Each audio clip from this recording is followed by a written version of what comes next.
what I want to focus on today is the fundamental challenge that we're talking about when performing an integration project, regardless of who it's with or what that project actually entails.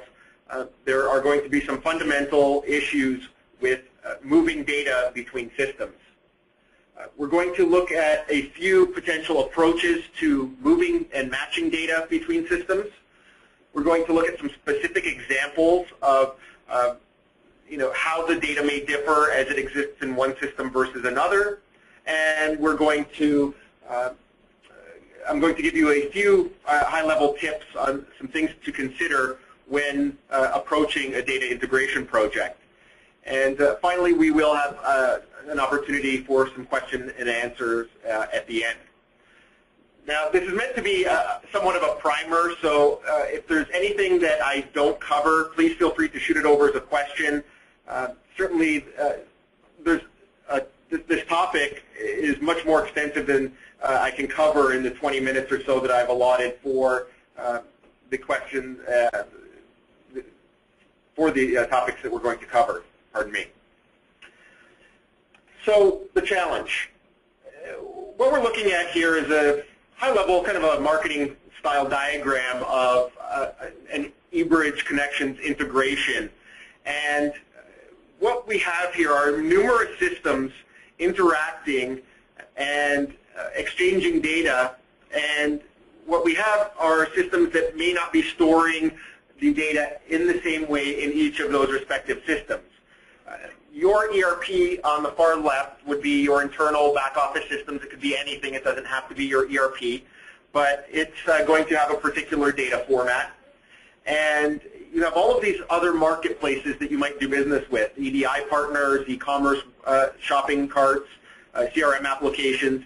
And the way the systems store the data, or the way that you're being forced to store that data, may differ from platform to platform. In fact, with EDI partners, they may send you data that they want back that has no home in your ERP or back office system, and you need a way to manage that.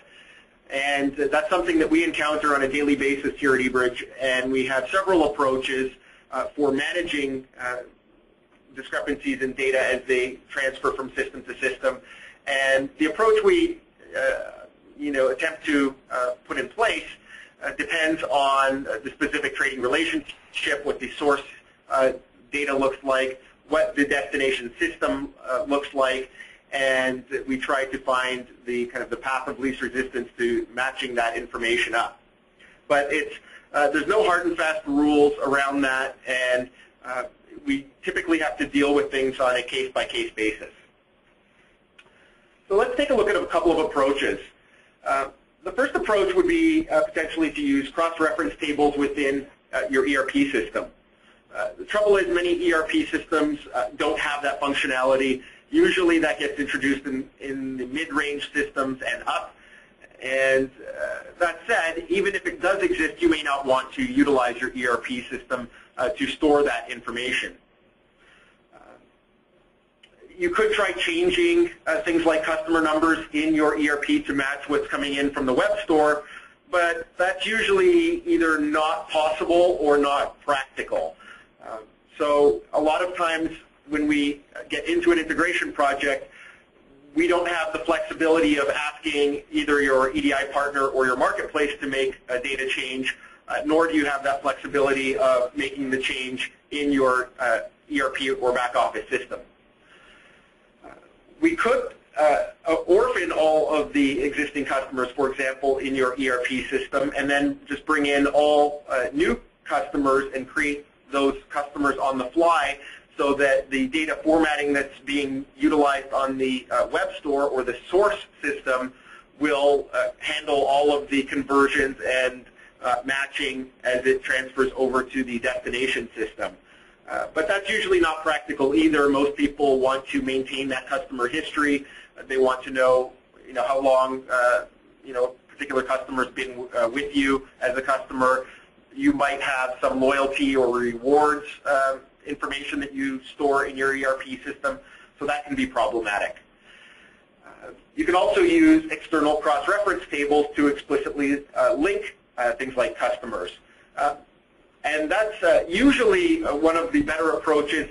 It can be a little bit time-consuming to set up, but we can offer some suggestions on how to do that. And usually that's a one-time function that, moving forward, we would look for any customers. If they don't exist and there's no match, we would assume they're new and create them in the destination system and match all others as they've been previously linked. Right. So let's talk about different types of data issues, and we're just going to touch on a few of them here. The first one I've labeled input mask or formatting issues. So you can see that in the source column, the middle column, I have a phone number that has parentheses around the area code. There's a hyphen in between the digits there, and your destination system cannot handle that extra formatting, and in fact maybe a fixed 10-character length, in which case there's no space or place for the extra formatting. So that's one type of issue, which is simply how the data is being stored in the destination system and presented to you. The next two examples have to do with a one-to-one matching. The first one, we're converting United States to USA, and that's a pretty straightforward, pretty basic type discrepancy. We're talking about the same thing here, which is a country, but the way the two systems store that information is different, and that conversion needs to be explicitly made in most cases so that we don't have any issues when we're transferring data back and forth. The next example of a one-to-one matching issue has to do with, we'll call this a customer matching issue, where we're getting John Smith in the data coming from the web store, but in your back office system, John Smith exists as customer 69825. In that case, there's really no good correlation between those two pieces of data, and that needs to be linked explicitly, probably in an external cross-reference table. The next challenge that we see is a one-to-many relationship.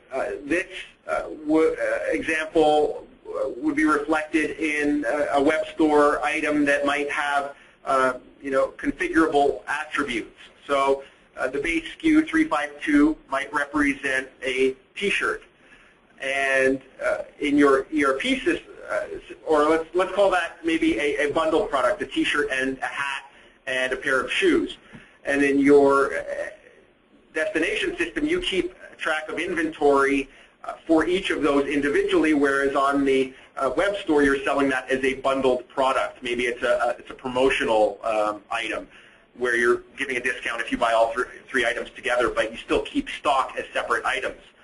So we need to, as we transfer the data from the web store over to the ERP system, we need to explode out the individual items into their components and present that in the accounting system accordingly.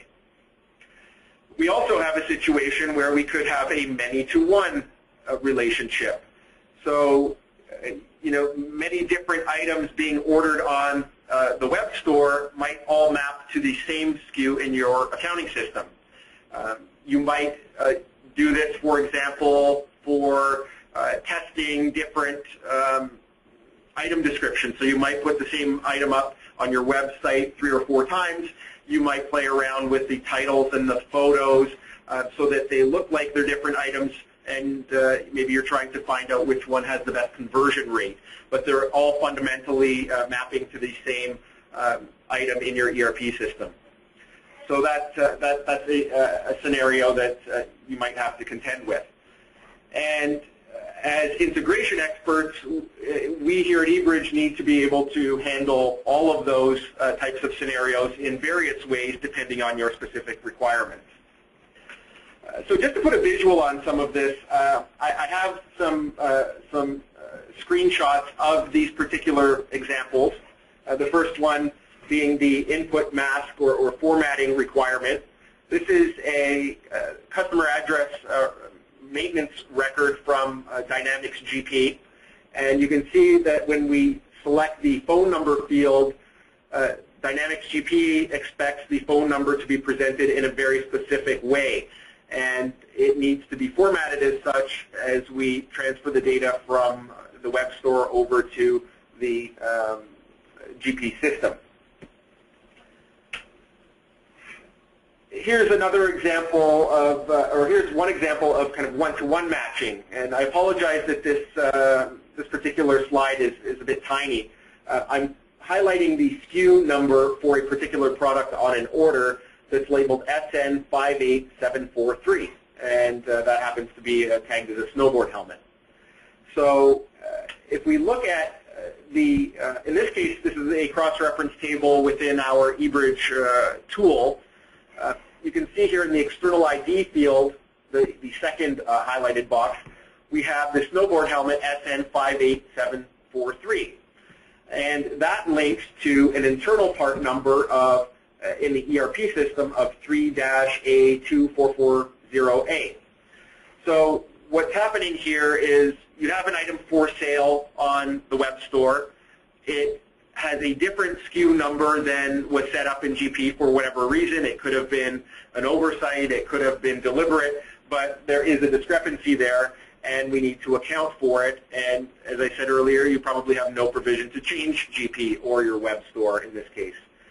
So we have built into our integration solution some tools that allow us to handle some of these matching scenarios out of the box.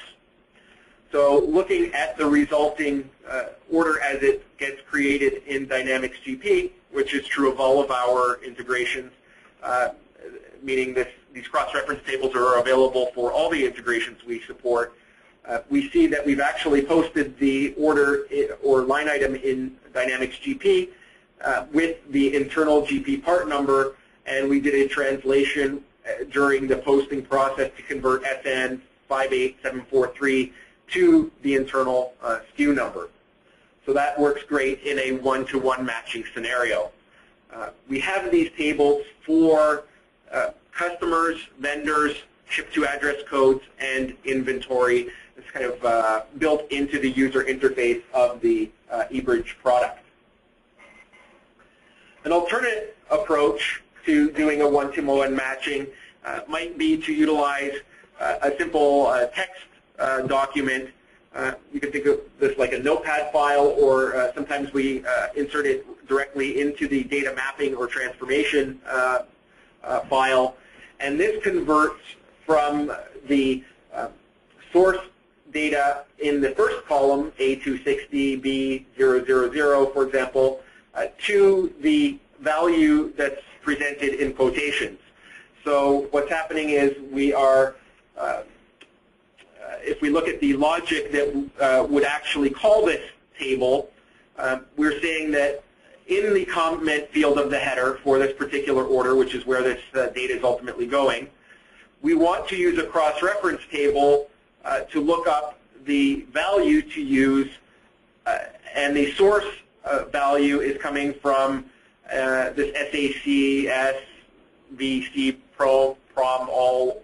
So this is basically these are allowance and charge codes that need to be converted from the, in this case, EDI value, or kind of the numeric value, to something in plain English that somebody who's processing this order can understand.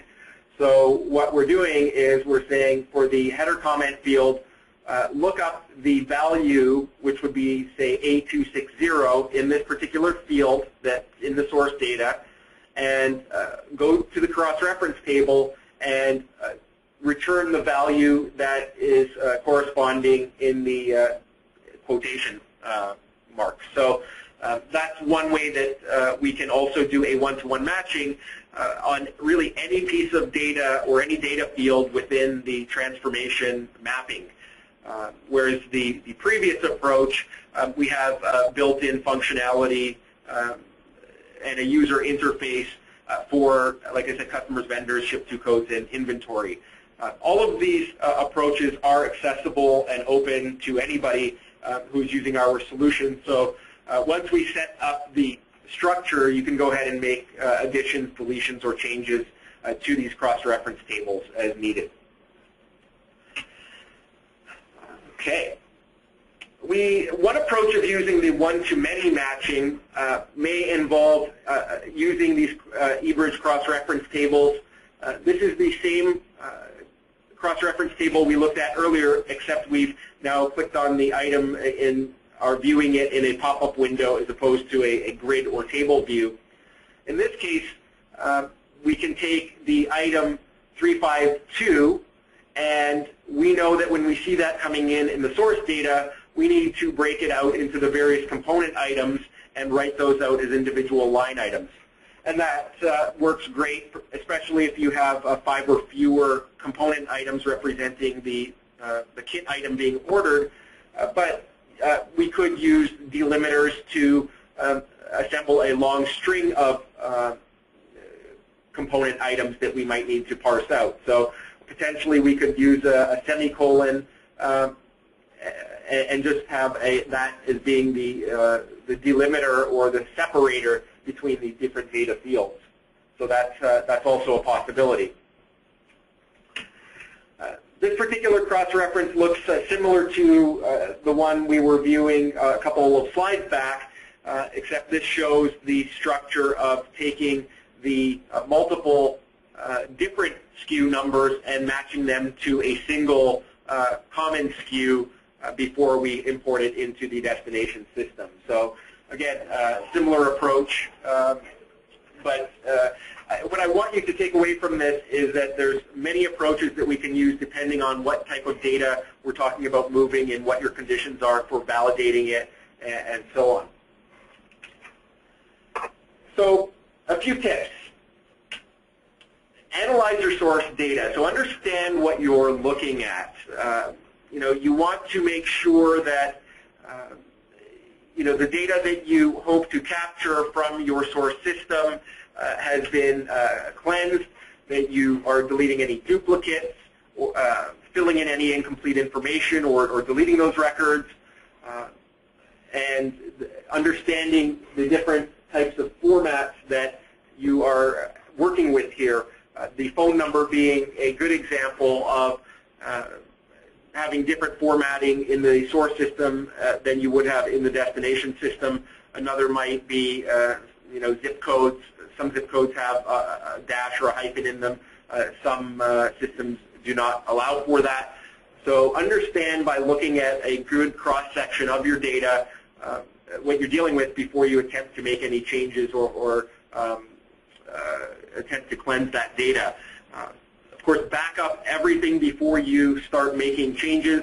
You might have to roll back because there might be a whole block of records that you didn't notice that might be fairly far down the list, and you need a way to roll back if necessary.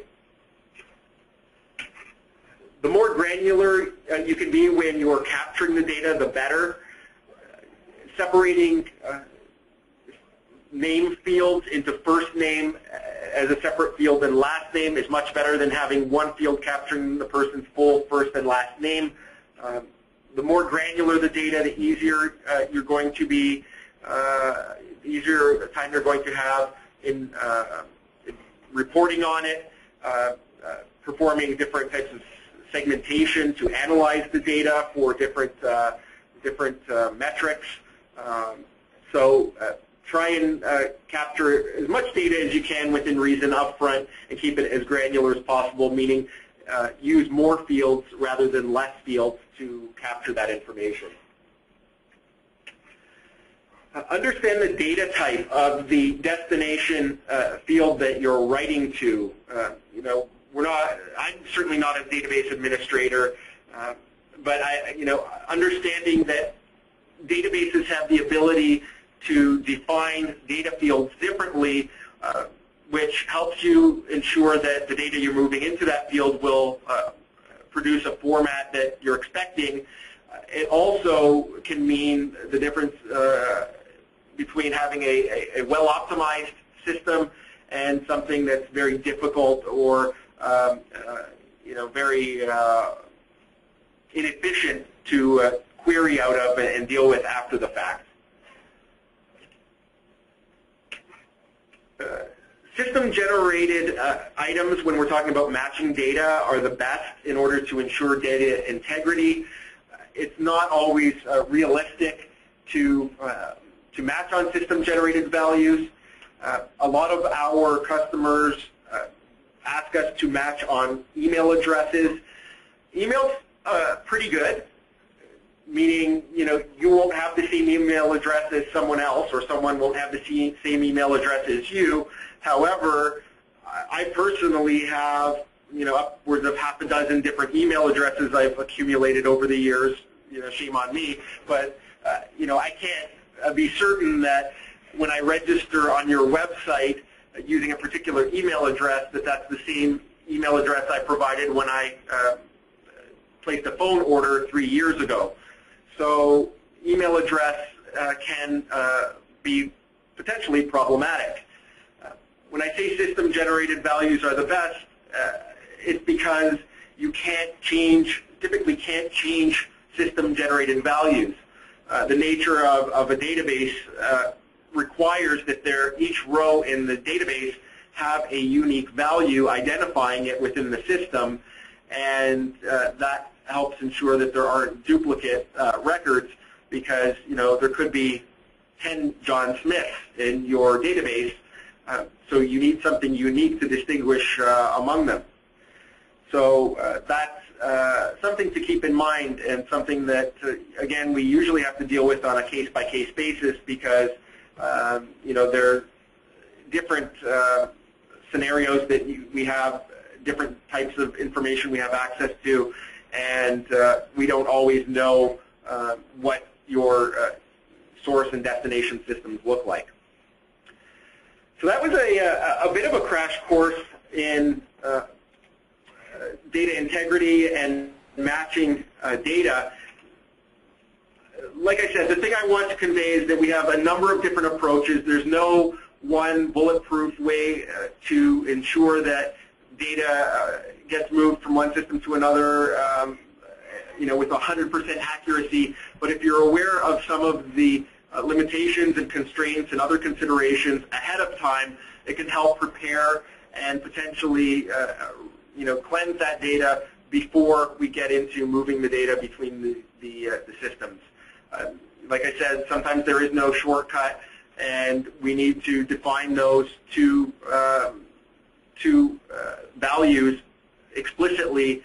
If there's some way we can determine it programmatically, such as take the first 4 characters of the person's last name and the last 4 digits of their phone number, we can certainly look at different types of approaches. But fundamentally, that's your data. We're here to help you move it between your systems, and but ultimately that's something that we need to work together on. And at the end of the day, the decision's yours on how you want that result to be presented. All right, let's see if we have any questions. I know that was a bit quick, and if there's anything that I didn't cover or didn't cover in sufficient detail, please feel free to reach out to us using the contact information on the screen, and we'd be happy to explore that in more detail. There was a question about integrating with a particular shopping cart. If you go to our website, right in the middle of the screen, there's a button that says, I believe it says Design Your Integration Solution. If you click on that, that will allow you to select all of the different shopping carts that we currently support. The question was specifically around ASP.NET Storefront, and that is a shopping cart we do support. There is a question about updating systems with credit and debit charges. Are they separate transactions or linked to the original sale? That's a bit more involved of a question. So, when we're talking about web stores, we don't know what payment methods you're accepting up front or how you're processing payment. In fact, most web stores will best practice will capture the authorization of funds up front, and then when the order is shipped, it will actually charge the card. Processing things like returns, usually that's handled offline. If you can imagine that we're automating most systems, and for us to go in and credit someone in the ERP system, we don't really want to be doing that without someone knowing about it on your side. The other part of that is we don't really have a mechanism to interact with the payment gateway to process a credit. So usually things like credits are handled separately. If I didn't really answer the question, maybe I misunderstood, please reach out to us and we will try to clarify that further. All right. Well, it doesn't look like there's any more questions. Again, I appreciate everyone's time. I wanted to keep this quick. I wanted it to perhaps provoke some thought in terms of what you're doing today, some things you might need to think about when you start working with us so that we can hit the ground running and make sure that we're preserving that valuable information that is your data and your customers' data so that you can do the most with it when you get it into your back office systems for marketing purposes and other reporting metrics. I want to thank you for joining me today again, and we will make the presentation available as a video and downloadable slide deck if you want to review that again in the future. And this, I believe, will be our last webinar for December. Things will probably be busy for everyone, so we'll resume again in the new year. I want to thank everyone one final time, and I will talk to everyone again in the new year. Take care, and thanks again, everyone.